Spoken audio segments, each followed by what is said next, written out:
Hello and welcome to Motors for the Masses. And what is this? Hello and welcome to Motors for the Masses for what is the November edition of Motorcycle and Car News. So let's roll the intro and get cracking.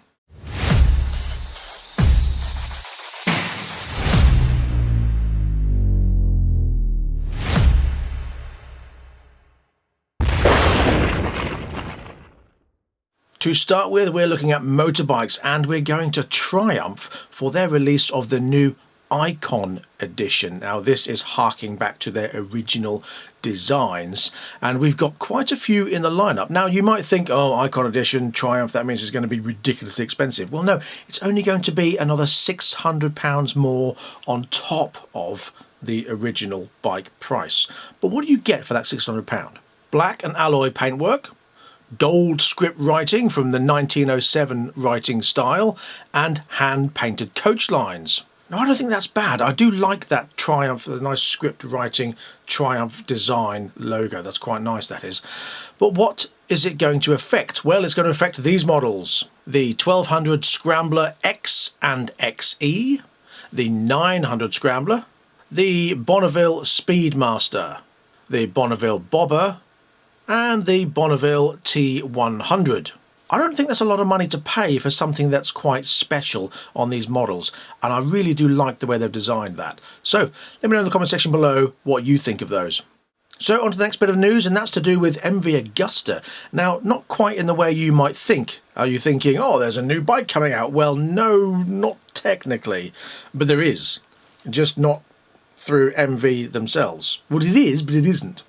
It's with QJ Motors. Now, QJ Motors and MV Agusta are owned by the same parent company, Jiangjiang Group, from China. Yes, you may be harking on about that in a negative way, but deal with it and let's move on. So what bike is it? Well, it's this, the QJ Motor Super 9, and it might look quite familiar. And that's because it looks very similar to the MV Agusta Super Veloce. Now, interestingly, Jiangjiang are also the manufacturers of Marzocchi forks, that very expensive suspension used by MV Agustas and others, of course, and they are on the QJ Super 9 as well. As I say, it does look remarkably like the Super Veloce, but is it just a cheaper copy of the MV? Well, no, more like a rebadged MV Agusta that can be sold cheaper than MV Agusta in China. Which kind of begs the question, are MV Agustas ridiculously overpriced? As a previous MV Agusta owner, I can say yes, and of course no. No, because you get what you pay for. You do get Marzocchi forks, you do get Brembo brakes, you do get fantastic engines and great beauty in the bikes. Now the bike I had, the 800 Brutale Dragster RR, was immense. In every single way, apart from that ugly drooping front light, which I didn't like, looked like the bottom lip when people have those rings in African tribes put in. That's what it looked like, as far as I'm concerned. But the rest of it was absolutely delightful. And okay, apart from the noises from the engines were naturally noisy, and I had to put an aftermarket exhaust on just to drown out the engine noise. And to make the bike sound better, obviously. But yeah, other than that, absolutely delightful bikes. And of course, that Italian flair. Now, because of their partnership, the bike in question uses the old 2012 or 2011-2012 MV Agusta Brutale 920 engine, or the 921cc engine. So it's a 4-cylinder engine, not the triple. Sounds superb. Went really well, had a decent amount of horsepower, and I'll come on to that in a second. But yeah, that's the engine they're using in this new Super Veloce. The MV Agusta Super Veloce, which is like Super Veloce, but a bit sort of soup-like, uses the 1000cc engine, but they also do the 800 version as well. The 1000cc engine is the 4-cylinder and has 208 brake horsepower. So are we getting high horsepower from this? Well, not really, because it's using the old 12-year-old design 921cc engine, so it doesn't have anywhere near as much. And as I say, I'll tell you in a minute how much it does have. But when I tell you the price, you might think, wow. So as well as the engine, the frame is actually based on the Brutale as well. The forks are Marzocchi, the brakes are Brembo, and I'm guessing the wiring is going to be better than Italian wiring. Who knows? Now, I'll also point out that QJ Motors recently brought out their superbike, and that is this, the SRK921RR. Again, using the same MV Agusta 4-cylinder 921cc engine, which, as I said, they used in their previous Brutale 920.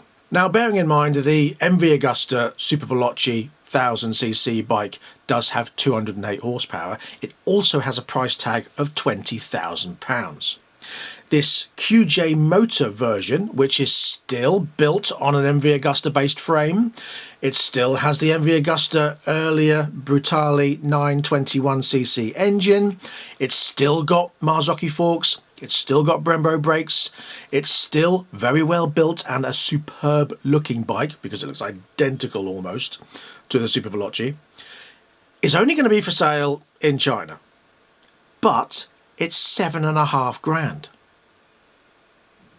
That's nearly a third of the price of the Super Veloce.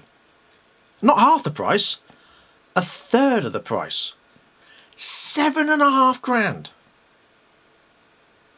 They really should bring, well, they can't bring it to the Western market because that will put MV Agusta out of business. If people can get over the fact that it's Chinese built, but they need to understand that it's owned by a Chinese company anyway, so as most manufacturers seem to be these days. Okay, not most, but a lot of them. Bikes and cars. So how much power does this QJ Motor Super 9 actually have? Well, as I say, because it's based on the old engine, it's got 128 brake horsepower. That's not bad. It's still pretty nippy. The old Brutale 921 was a pretty nippy bike, so I can't see that being much of an issue. And with that price tag, I think they really should release it in the Western market. I don't know how they'd get round all the copywriting if they can do that against their own company. I don't know, but what do you think? Let me know in the comment section below.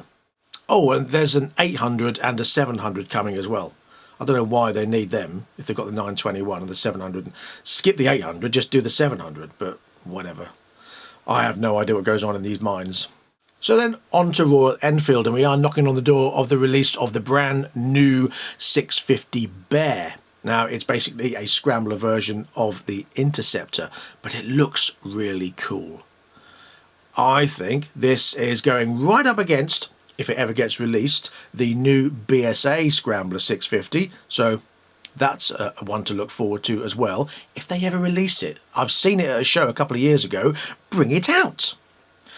However, this new one, it is coming to the channel very soon. I'm just waiting for that phone call to say, got it, registered, come and ride it. And I'll be doing a review on that 650 Bear Scrambler, so stay tuned for that. But what I want to talk about is the success that Royal Enfield has had for this 2024 year. Now, Royal Enfield have reported that they've had a record sales in October 2024 of 110,000 units. Yes, okay, it's worldwide, but 110,000 units in a month. That's amazing. And I think they've had a record export as well. So that's phenomenal. So what's that in terms of last year? Well, that's a 30% increase over October 2023. I should also point out that Royal Enfield are on the verge of joining the inevitable bandwagon that is the sustainable motorcycling market. So watch this space for that one. We'll see what they come up with. Hopefully it'll be hybrid technology, but it's probably going to be electric. Anyway, whatever. It's coming, so let's just stay tuned and see what comes. So then on to the next one, and that is Zongshen, or Zonsen as it's been shortened to. It's the same company. ZhongShen, or ZonSen for short. Same company. And their Cyclone. Now, this bike's been out for quite a while. It's been used in various different formats for a while. But they seem to be going great guns on their own branding, the Cyclone. Now, it's been in the USA for a while under the CSC brand. We don't have it in the UK, but in the USA, they've had it for a while. But what are they bringing out? Well, they've got this, the RC700, that's on its way. That looks quite a nice looking sports bike. Don't see any issues with that. They already have their RC401 and their RX401 and the RC250. And recently they brought out the RC600 and they've revamped it for this year with these sort of wings. Just like the MotoGP bikes when they've got all these weird wing things like Ducati have got and things. And I'm not a fan of that. I don't like the look of it. And I think it's pretty pointless on a 600cc bike. But there you go. You know, we do know how some Chinese manufacturers like to copy other brands if they're only in China. But as they've been in the USA, nearly said UK, for quite a while, I wonder if we'll see it in the UK. Again, let me know your thoughts on this in the comment section below and whether you would go down this route. And I don't mean I'm opening up for people to go, oh, I would never buy anything Chinese, because you do. You're probably watching this on something that was made in China. Whether it's a phone, whether it's a monitor, you're probably listening to it on technology that was made in China. Everything, probably 90% of things in your house, gadgets in your house were made in China. So whatever. Just have to embrace it and deal with it. Otherwise, you must be living in a very feng shui, empty house. But anyway, that's besides the point. Let me know what you think about these winglets, mostly, because that's what they call them, winglets, and I think they're just hideous. I'm sorry, I really don't like them. Great for their purpose on a bike that's got 200 odd horsepower and can do nearly 200 mile an hour. On a 600cc bike, I don't see the point of it. And that brings me on to Kawasaki, and they seem to be harking back to the 80s with their release of their new, let's say, commuter style bike with a retro feel, air-cooled engine. We've got this, the W230. Now, to me, this sort of conjures images of the old Honda 250 Super Dream of the 80s and the such like. This has a 233cc air-cooled engine, and the W230 sort of reminisce after the W800 bike that came out quite a few years ago. That is quite a nice looking bike. I like that. It's got that old style big commuter look. Great looking bike, great sounding bike, great riding bike. But will this 230 sell? Well, as long as it's powerful enough, I can see this being something that the older gent would ride, or someone who is an old soul would ride. Not sure it's for the younger people. Obviously, it's going to be too powerful to be on L plates. So I think we're going for the older gentleman who likes big bikes, has a full license, but wants something a bit smaller, not so powerful, and is quite light to move around, but still want to stay motorcycling. What do you think? Again, let me know in the comment section below. So then, on to the car news, and I'm going to start with Hyundai, commonly known as Hyundai, or Hyundai to the Americans, and they are getting very ready to release their hydrogen SUV. Now, hydrogen has been spoken of more and more. There are issues with the storage of hydrogen, but technology is advancing all the time, and Hyundai seem to have something in the pipeline that they want to release. So this is called the Initium, and to me it's like the Ioniq 5 on steroids. But they're saying it's got a 400-mile range and a 201 brake horsepower engine. I say engine, motor. But yeah, let me know what you think of that. So you've got an electric motor powered by hydrogen, 201 horsepower. I don't know how that translates in terms of power. We don't know a huge amount about it yet, but it's a hydrogen powered vehicle that they're planning to bring out in 2025. So let me know what you think of that and whether that's something you would go down the route of. I think I'd prefer that over electric, but we don't know the costs of regenerating and filling up a hydrogen tank. I don't think it's going to be very expensive, of course, until the government get involved in their tax system, but that's a whole new story. So there you go. Right, let's move on to car sales. Now, this is something that's always been up and down, especially since COVID. There's been all sorts of figures going around. But they're a little bit surprising, but they're not quite as surprising as you might think. And I've got a reason why. Now, I say that because mainstream media will always report what looks positive towards what the narrative is. And what I mean by that is they want to hype up about electric vehicles. Look, mainstream media is saying electric vehicles are on the up, sales are on the up, and petrol and diesel are on the down. Well, yes, but it's not probably quite as cut and dry as that. Now, in terms of figures, for the month of October 2024, petrol sales are down 14%, diesel sales are down 20%, hybrid sales are down 1.6%, plug-in hybrid sales are down 3%, but electric sales were up 24%. And my theory is, not rocket science to be honest, that's probably because of all the restrictions and limitations and sanctions that the government are putting on manufacturers to release petrol or EVs, or petrol or diesel or EVs. So combustion engine vehicles, you're only allowed to sell a certain amount because obviously it's on a sliding scale up to the 2030 ban. So by 2030, they're saying you should ban a certain amount of, or ban all sales of petrol and diesel vehicles. So it should all be electric. And then there's on a sliding scale between now and then as to how much they're allowed to sell per year. So one, they are pushing EVs like you wouldn't believe, which means deals are to be done on EVs because they're desperate to sell them, because people don't really want them. They're sort of forced into that route. Because it's either, well, petrol and diesel prices are probably going to go way through the roof as the government try and push EVs a lot more, even though the infrastructure's not there and they're not as sustainable as you might think, and they're not as economical, or they don't last as long, or they're too expensive, etc., etc. So the government are pushing EVs. People are scared to buy petrol and diesel because of the cost of the fuel, the cost of the tax on the fuel that's going to go up and up, I think, every time we see a budget. Just my theory. And the narrative is push EVs.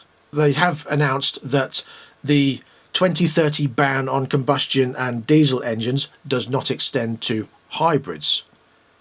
No, you get another 5 years because that's going to happen in 2035. However, that might increase sales of hybrids unless people are worried that the longevity of the ownership isn't great, because by 2035 they'll ban them anyway. So I don't know. They're kind of sort of forcing the sales figures. But the mainstream media will have you believe that people are buying EVs and they're not buying petrol and diesel. See, it's working. No. They're being forced down that route because of how the government are dealing with it and sort of making manufacturers. And if they don't adhere to these, then they'll just fine them and sanction them and give them massive penalties per vehicle if they don't meet these targets. So they're not really choosing, they're sort of forced in that direction. I don't quite think that's as cut and dry, as I say, as the media would have you believe. But there you go. That's just my thought. Let me know if you agree or disagree in the comment section below. Now, it's also been announced on that similar subject that Suzuki have sort of put on hold their development and manufacture of new electric vehicles whilst they do a lot more research into hydrogen vehicles. Now, they're also talking about doing deals on biofuels or biogas with India. So they're looking at different technologies there also. Biofuels is in terms of biogas vehicles, which also would have an electric motor but powered more by a different type of fuel rather than just pure electric. So they're not saying they're not going to do electric or they're stopping it. They've just put their R&D and their manufacturing or production of new vehicles on hold whilst they monitor the situation and see how it goes and see how negotiations with India on these biofuels go ahead. So, again, I don't think EV is necessarily the 100% future. There's other technologies coming through, hydrogen, biofuels, all sorts of things like that. So stay tuned.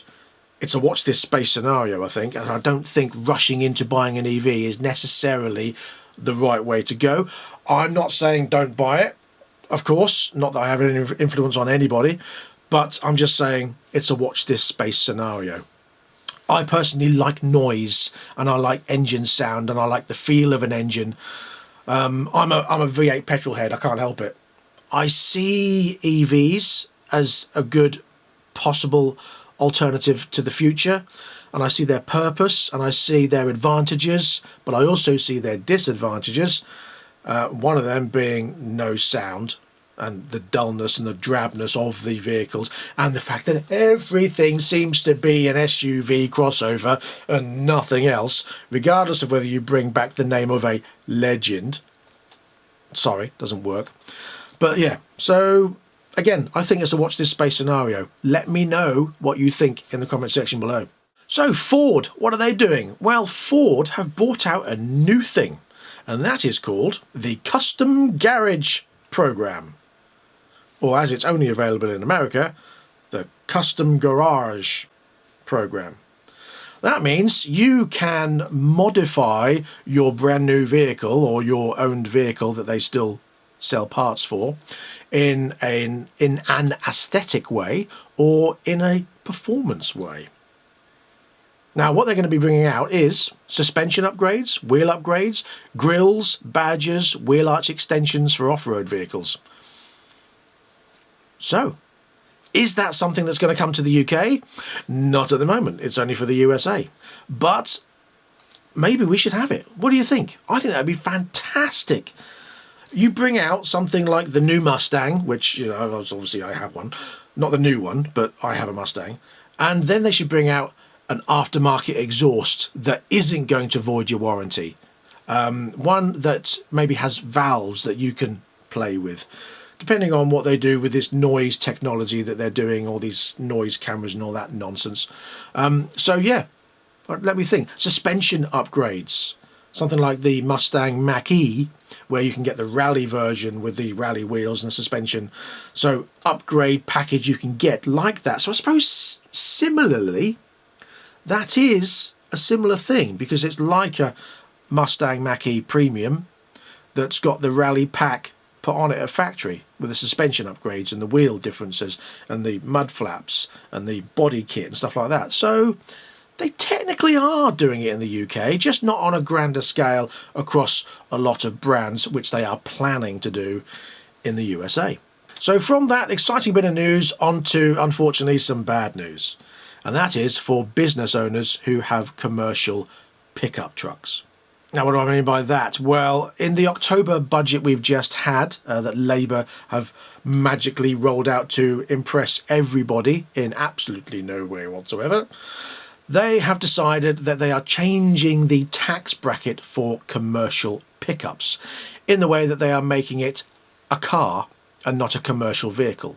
Now, what does that mean for business owners? Well, you may see a lot of businesses driving around in these pickup trucks, advertising their business because they look cool. I mean, I had one advertising my business that I could write off against the business for tax purposes.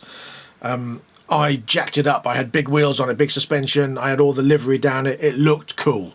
As far as I'm concerned, it looked cool. And other people liked it too. And the main thing, it stood out. So it got noticed. And as I said, it was cool. Sorry, I liked it. Not quite so much anymore, because when they tax it as a car, you can't write it off for tax purposes completely as a commercial vehicle.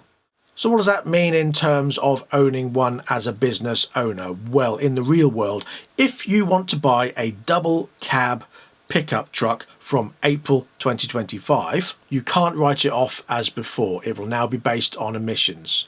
So, as an example, if you pay £40,000 for your pickup currently, that means you'd be charged a flat rate of almost £4,000 benefit in kind. From April 2025, because it's emissions based, if, for example, it's the highest emissions tax bracket that a diesel pickup would tend to be, you'd be charged £15,000 of that 40k, because you'll be paying it based on emissions, not a commercial vehicle that you can write off against tax. To me, that just means they're going to be selling a hell of a lot less diesel pickup trucks. Which again, is that pushing people more towards electric? And is electric something a business owner would be able to use properly? I don't know, depends on your business, I guess. Depends. For someone like me who is using it, yes, it would work, but it wouldn't sound as good and it wouldn't look as cool. Well, it would look as cool, I don't know. Again, you do that, you've then got to buy an electric pickup truck. You've got to pay probably 10, 15 grand more than you would for the diesel equivalent.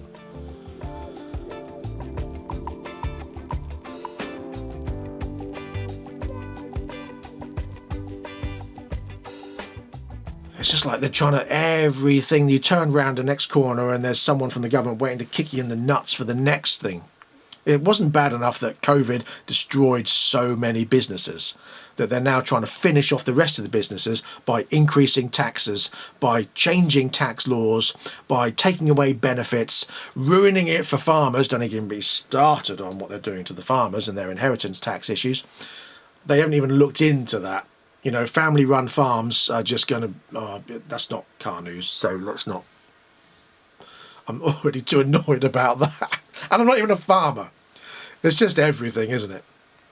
But anyway, as you know, as of today, Donald Trump is now back in the White House in America. And he's not a fan of Keir Starmer. Because obviously there's all these rumours going around that the Labour Party sent over supporters for Kamala Harris, and Donald Trump has vowed to have an all-out battle against Keir Starmer and the Labour Party because of that. So let's see what happens. Perhaps this will be the demise of Keir Starmer and the Labour government. We might get Nigel Farage back in. I say back in, he hasn't been in yet, you know what I mean. We might get him in power. Anything could happen. It's 2024, soon to be 2025. It's going to be a funny ride. Dangerous, scary, a bit weird. Kind of ride. But we'll see. It's going to be entertaining. Let me know anything else you want to say in the comment section below, and thanks for watching. I'll be back very soon. I'm going to Motorcycle Live, so stay tuned for that. I'll be having a look at there. And I've got that 650 Bear video coming up, along with other stuff also, so stay tuned for that. Don't forget to like, subscribe and share this video, and I'll see you very soon. So until next time, please ride and drive carefully, but have fun. Bye-bye.